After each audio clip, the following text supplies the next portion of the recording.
Kalispera, everyone. It's a pleasure to be on stage, exploring a topic that truly shapes meaningful travel, how design, a sense of place, and local culture come together to create real experience. As someone who has spent years working on how hospitality can stay rooted in its surroundings while looking to the future, I'm especially excited for this conversation. And I'm even happier to share this stage with someone I know very well and deeply respect. Please join me in welcoming a visionary in global hospitality, a leader who has helped what design-driven, community-connected hotels can look like around the world, Stijn Oyen, Managing Director of Design Hotels. Stijn, welcome to Athens and Greece Talks. Ευχαριστώ, Kάλια. Thank you very much. Pleasure to be with all of you this morning. Kalimera, Kalispera. I guess it's still a bit early for Yamas, but I know we're sitting between you and lunch, so we'll make this as energetic as possible. Thank you, Kάλια. Stijn, we would like to know more about you, who you are, and also a little more of what Design Hotels is. Absolutely. Let me start with Design Hotels. So, Design Hotels is a global collection of now well over 300 member hotels, of which just over 200 sit in Europe, and then the rest is divided in the other continents. And we're really this collection of independent-minded boutique hotels, driven by what we call the original, a visionary, someone who has a vision, and that is really what makes every project so special. So we kind of try to be a one-stop shop for these amazing projects and help everyone out on commercial service, on content, on the inspirational part. And then as to for myself, well, I actually grew up in a little city in Belgium. I don't know where it comes from, but not from a family of hospitality or chefs, but I always wanted to be a chef, so every tile at my mom's place was a little fire from me, and I was cooking away. So I started cooking in a two-star Michelin restaurant which had a few rooms connected to it, and from there I turned into hotels and kind of never looked back. Operated some lifestyle hotels, luxury hotels as GM, and some kind of like white glove luxury hotels, if I can call that way, and then joined the amazing community of Design Hotels just over 2 years ago. Obviously, we are here today to speak about Design Hotels' relationship to Greece, and that's a really deep, solid relationship we want to hear more about. Yeah, it's a long-standing love story, I would say, that goes on for more than 20 years. Actually, our first member hotel joined in 2003. It was a beautiful project here in Athens called Semiramis, very forward-looking back in the day and still now.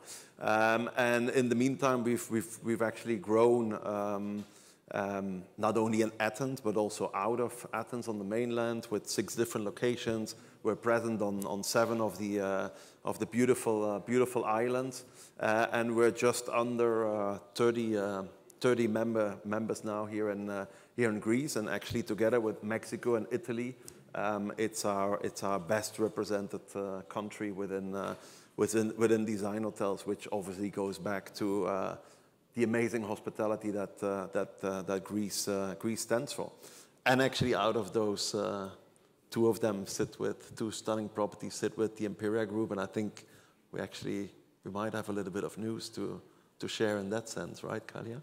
Indeed. The reason we know each other very well all these years in hospitality is because we have the luck to work together. Empiria Group has hotels with Design Hotels, Historia in Santorini, Parilio in Paros, and soon our new hotel in Milos. So we're very happy that you deeply understand Greek hospitality. You spoke a lot about Greek hospitality. Do you really know the essence of it? What can you think Greek hospitality is? Well, I think what out of many things that we see, I think what makes it so special is that there are so many family-owned businesses and projects, and we see them come from generation through generation. Since we were founded in '93, we now see kind of the third generation stepping in, and I think we always see that embedded in the Greek culture is respect, is generosity, but without the expectation of getting something in return for it, and it's really receiving people with open arms, wanting to make people feel special and at home, and I believe actually there's a Greek word that I haven't found any translation for that kind of sums that up very, very nicely, and it's philotemo. Philotemo. Better? Good. Very well said. I'm still doing some fine-tuning on my Greek pronunciation. And I think if I can maybe just, Kálya, quickly connect it to, we hosted our members conference 2 weeks ago in the beautiful South Tyrol in Italy. And our main speaker was a guy called Will Guidara. And if you haven't read his book, which is called Unreasonable Hospitality, I can advise you to do so. It's really a great read. And he kind of inspired us, and he exactly, it exactly connects to what I see with Greek hospitality. And he has actually a simple kind of rule for it, and it's the 95-5. So you kind of run your business, because we're all in this. It's a business. We're all in this for a business, and you keep kind of you have your control mechanisms, etc., and you run your business. But it's the other 5% where you really bring the magic to life, and it's a shame that the American ambassador is not with us anymore, because actually I have I think a very suitable example of it, and he mentions it, and it's one that really, I know we've both spoken of it, that really resonates with me, and it's so Will Guidara is the guy that brought 11 Madison Park to the #1 of the 50 best restaurants in the world under his visionary leadership, and he brings these examples of bringing the magic to life. And there's this one night where he's talking about that they had a group of London-based gastronomic travelers, and they had done all the top restaurants in New York, and this was their last restaurant experience at 11 Madison Park, and from there they were heading back to the airport and going back, and so he was helping out and attending the table, and heard them say that they were not able to have a what I would call the New York version of Greek souvlaki. So it's it's your New York street dog or hot dog, right? And they haven't had that, and they were really like, they were like, oh, and we're going and we don't.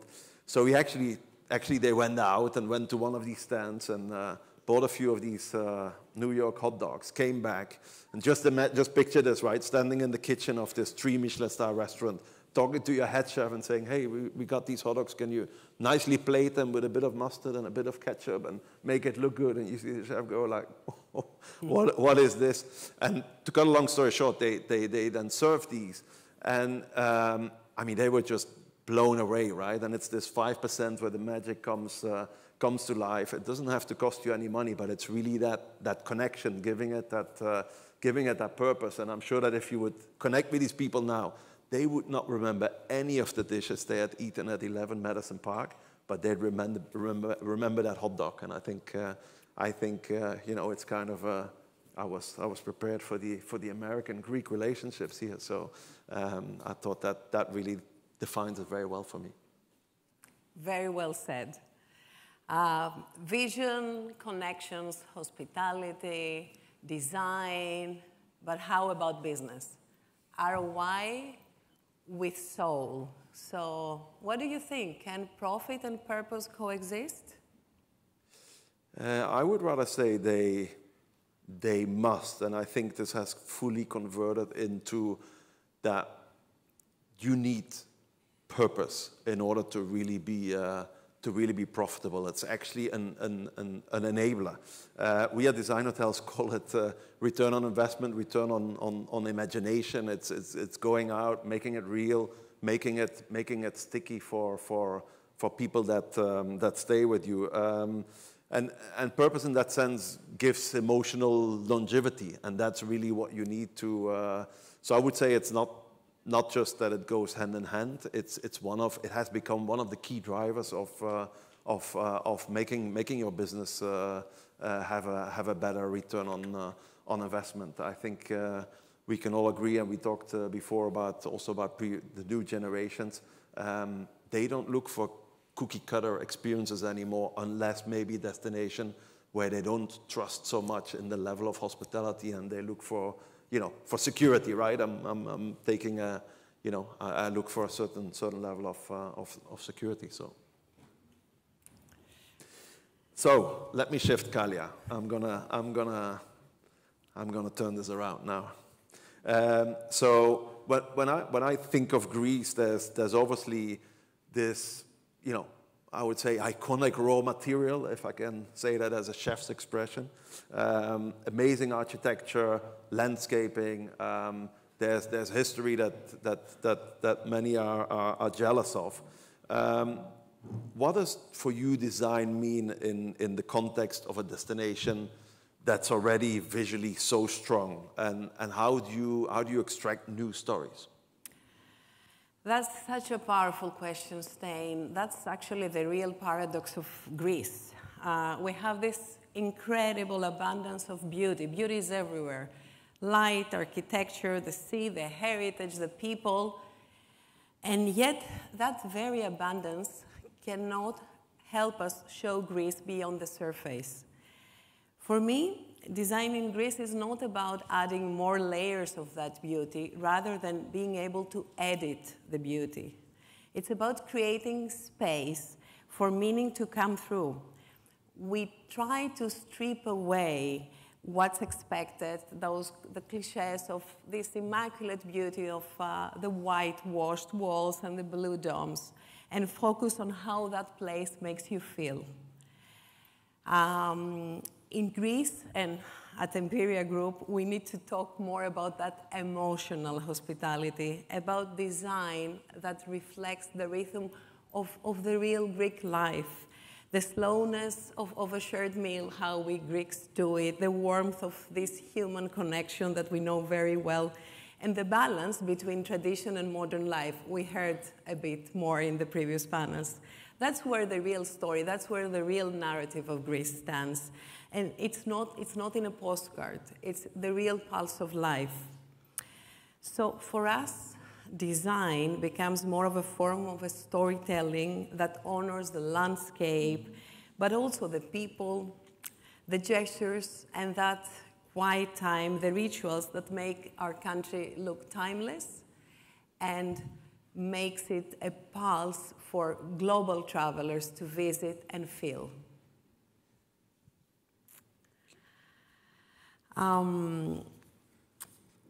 Okay, we talked about business, we talked about some of the Greek cliches.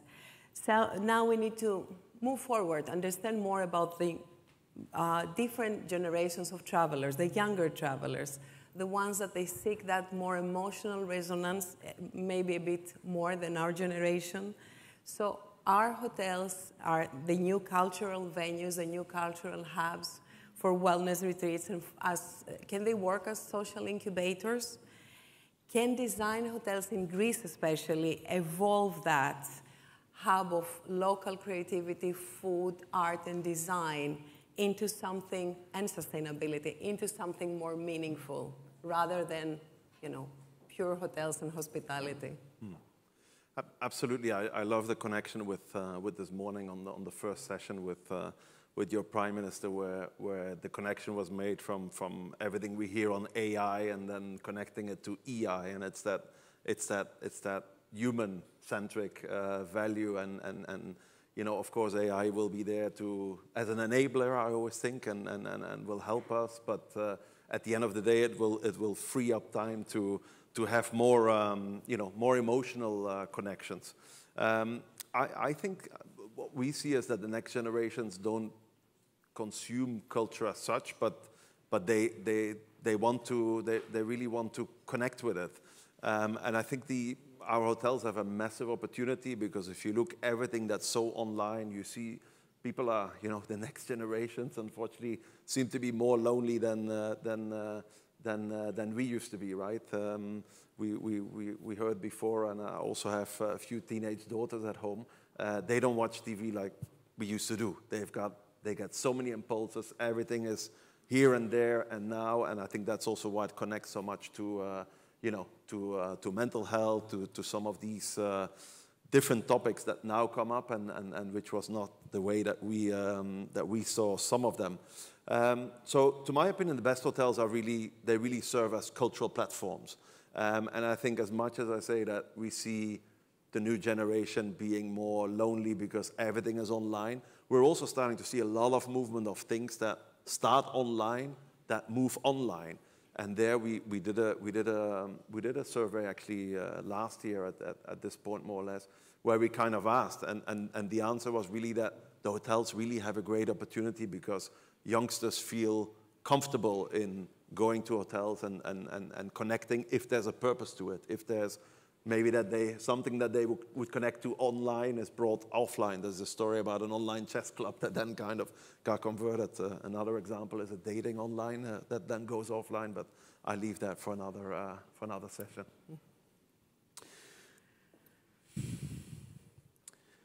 So, Kάλια, shifting to exploring hospitality that adapts to real human needs. Slowness, safety, meaning, and connection. What does human-centric mean when you're creating spaces for digital nomads, remote workers, and Gen Z travelers and luxury explorers? When we talk about human-centric hospitality, it starts with empathy. We really need to ask ourselves, why do people come and visit our country? Why they come to our hotels? What they truly need, not what we give them, but what do they need? In Greece, again, because of that lack of abundance, it's much more than just a comfortable bed, which of course is very important, but we have so many things we can give, and that's slowness, the safety, that sense of belonging, connection. Whether it's a Gen Z traveler looking for community, whether it's a remote worker looking for some rituals and focus, whether it's this sophisticated traveler that is seeking for meaning and calm, we try to design everything for their emotional needs first. The furniture, the views, the architecture, the design, all are very important, but they're secondary. What matters more is how we make them feel. We need to listen deeply, to understand to their needs, and not just offer what we think is best, but try to adapt. So all the rituals, all the ways we connect need to adapt to specific type of travelers, so that when they go back home, they really feel that that was a special piece they took back with them.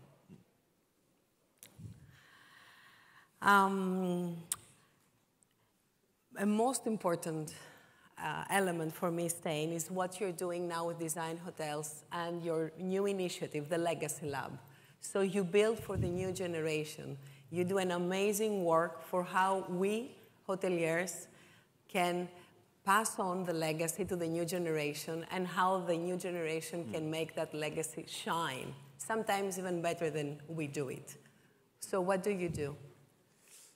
So obviously Legacy Lab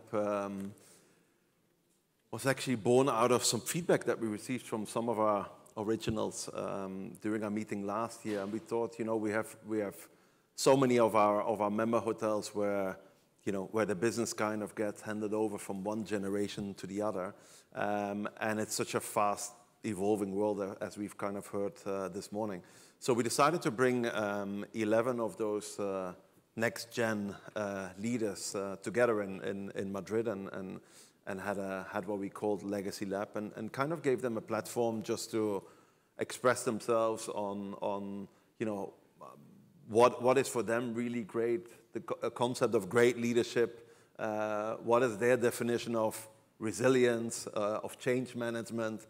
And I think obviously we come to the conclusion that quite a lot of these definitions have evolved, and there's also some, you know, there's some generational challenges there, in the sense that in our days resilience was that you would never say anything, you would never complain, you just keep on working, and you would kind of whereas in you know, for these people coming new into the business, first of all they have the pressure of, you know, of heritage, of taking something over that was built in a generation or multiple generations before them, and at the same time, you know, their world is much faster.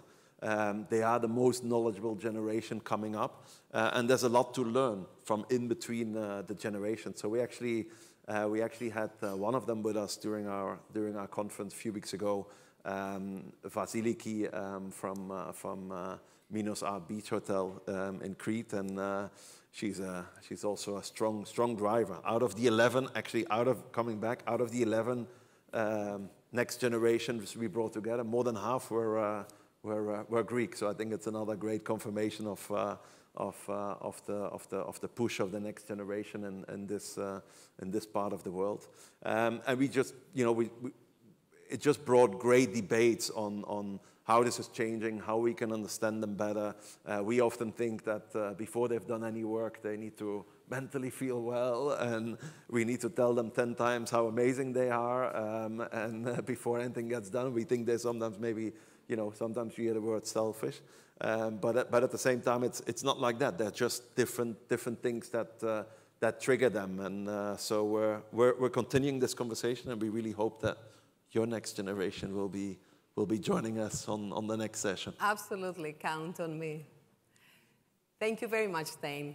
That has been a very inspirational discussion, and thank you very much for putting design hotels in that level of hospitality that us hoteliers make us feel proud and want to connect with. I must say our Greek owners community makes it very easy for us. There's so much drive, there's so much real hospitality, and it makes it just really easy for us to really mirror it out there in the world, and you know, give it a global voice, so to speak. So thank you for having me, and I'm looking forward to hit our 30-member milestone surely next year. So thank you both. Thank you to all of you. Thank you.